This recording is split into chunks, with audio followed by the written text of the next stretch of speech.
قائد اعظم کے سیاسی افکار اتنے بلند تھے کہ وہ مخالفین کی خوبیوں کا بھی اعتراف کرنے کی جرأت رکھتے تھے۔ یہ صفت اب عوام میں اور رہنماؤں میں بالخصوص کس حد تک پائی جاتی ہے؟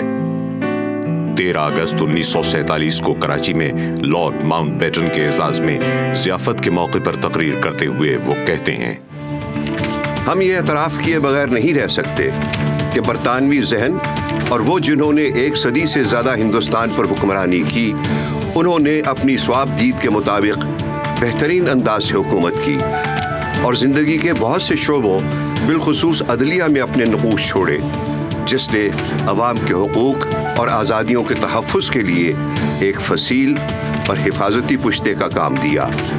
ایک نئی مملکت کے لیے نیشنلزم کی اہمیت کو قائد سے بڑھ کر کون سمجھ سکتا تھا؟ وہ پاکستانیت کو اپنانے کے حوالے سے عام شہریوں کو بھی ذمہ دار سمجھتے تھے۔ 15 اگست کو پاکستان براڈ کاسٹنگ سروس کی افتتاحی تقریب پر قوم کو پیغام دیتے ہوئے بابائے قوم نے کہا، نئی مملکت کی تخلیق کی وجہ سے پاکستان کے شہریوں پر زبردست ذمہ داری آن پڑی ہے۔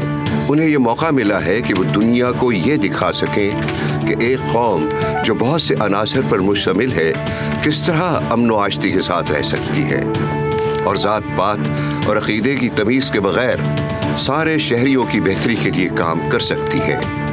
اس تقریر میں قائد اعظم اتحاد اور تنظیم کے ساتھ ساتھ رواداری کا درس دیتے نظر آتے ہیں۔ کیا ہم آج بحیثیت قوم اس پر عمل پیرا ہیں؟ قائد اعظم کے بائیوگرافرز نے یہ بات لکھی ہے کہ وہ اپنی زندگی میں 2 مرتبہ آنسوؤں سے روتے ہوئے نظر آئے، حالانکہ وہ بڑے پرائیویٹ آدمی تھے۔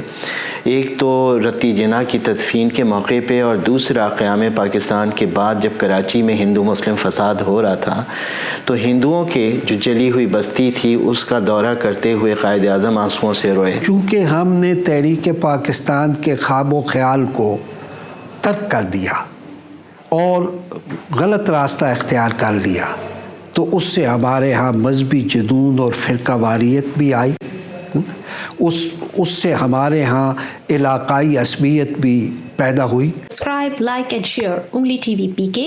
Click the bell icon also for more interesting videos.